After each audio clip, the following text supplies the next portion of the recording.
Okay, so the first question that I would ask myself is, why am I ready for change? What is the reason? Why are you ready to embark on this journey? This is a really good question because it actually gives you the opportunity to really sit and think about why you want to make a change. Why do you want to become the best version of yourself? What is going on in your life right now that you have had enough of? Because essentially, that is what happens when you reach a point where you've had enough of all of the stuff that was going on before. That is when you decide that you are ready for change. So I think it's really important to acknowledge those reasons. So, as I've said in a previous video, the reason why I decided to start my self concept journey was because I was just tired of my own bullshit. I literally was just like, I'm getting a little bit sick of you. Why do you keep on doing those same things over and over again and expecting different results? That is the reason why I was like, okay, cool, it's time for a change. So, have a little think about the reasons as to why you want to change, and then that will actually give you a bit of a push towards actually making those changes. The next question that you should ask yourself is, do I want this bad enough? Do I want this? Do you really, really want this? Because I have had situations where I've been like, oh, I'm so sick of this. I want to make a change, blah, blah, blah. And then, like, 2 months later, I go back to doing the same crap that I was doing before. So, you really have to sit and say, do I want this bad enough? Am I willing to go even that extra mile to ensure that I make the changes that I need to make to work on myself, to become, to level up, to glow up, to become this next level version of myself? And this is the difference between the person that talks the talk and the person that walks the walk. Your actions will speak louder than your words. So, you saying, yeah, I do want this bad enough. Okay, cool. Well, now we need to make sure that your actions line up with those words. I'm telling you now, if you don't want it bad enough, you are going to slip back to your old ways. And the funny thing about that is that sometimes that actually needs to happen. So that happened to me at the beginning of my self concept journey. I slipped back into my old ways because that's what feels comfortable, that's what feels normal to you. And then when I realized that I didn't like being back there, that is when I was like, all right, cool. Now I know that I need to be truly serious. So sometimes, as much as we can want things, our limiting beliefs can hold us back. And, sometimes certain things do need to happen for you to really go full force with it. So, yeah, just ask yourself, do you want it bad enough? Are you willing to make the sacrifices that you need to make?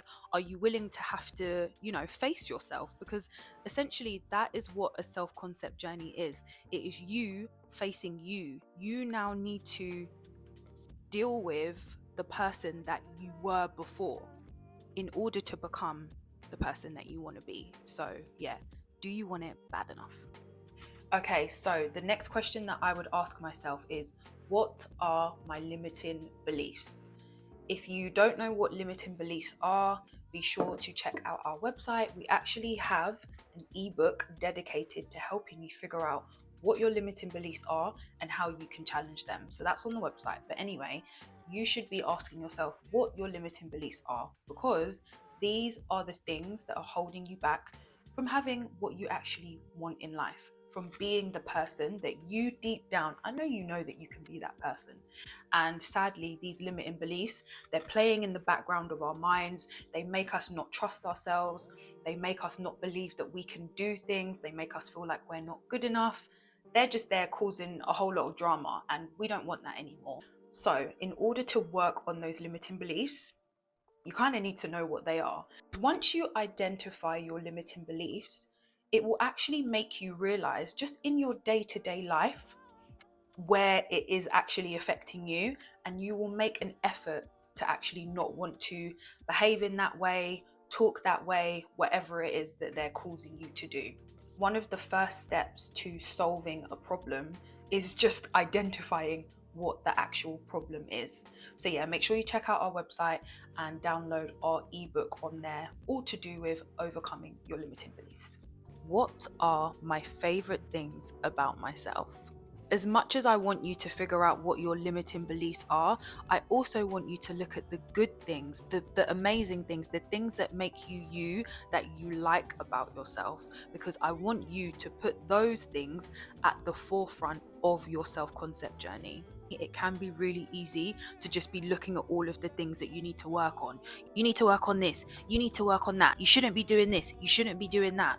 And sometimes it can be really overwhelming. So, to make sure that you are still appreciating who you are as a person, it is really good to also look at the things that you love about yourself, the things that you like about yourself. Sometimes it can be really easy to just think about all of the bad things, but I also want you to think about all of the good things that make you you.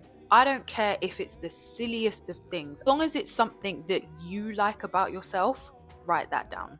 Do you like the way your nose crinkles up when you laugh? Do you like the fact that you're a really understanding person? Do you love the way that you dress? Do you love the way that you could just speak to anyone? Do you flipping love the shape of your big toe? Whatever it is, write all of that stuff down. It's really good for you just to see how amazing you actually are, especially when you're on a journey of, transitioning to this next level version of you. What are all of the good traits that you want to bring along with you on this journey? What can I do when I am triggered?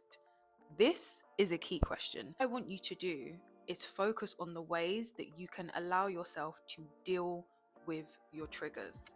Your triggers are there for a reason. They are showing you something.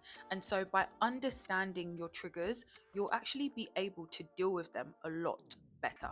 The easiest way for me to deal with when I'm triggered is for me to write down everything that I am feeling. Not only does this give me a chance to just sit and review the situation, but it also allows me to get my emotions out. I just like to write down how I'm feeling, and then that allows me to also just take some time to calm down and also make sure that I don't overreact when I've been triggered. Some really great self soothing techniques that you can do include journaling, affirming, so saying your affirmations, meditating, using breathwork techniques, and also listening to like calming music as well. I want to make sure that you are able to, be mentally prepared for those situations, be emotionally prepared for times when life is going to be difficult or when you're going to be triggered. You need to be able to deal with that in a healthy way.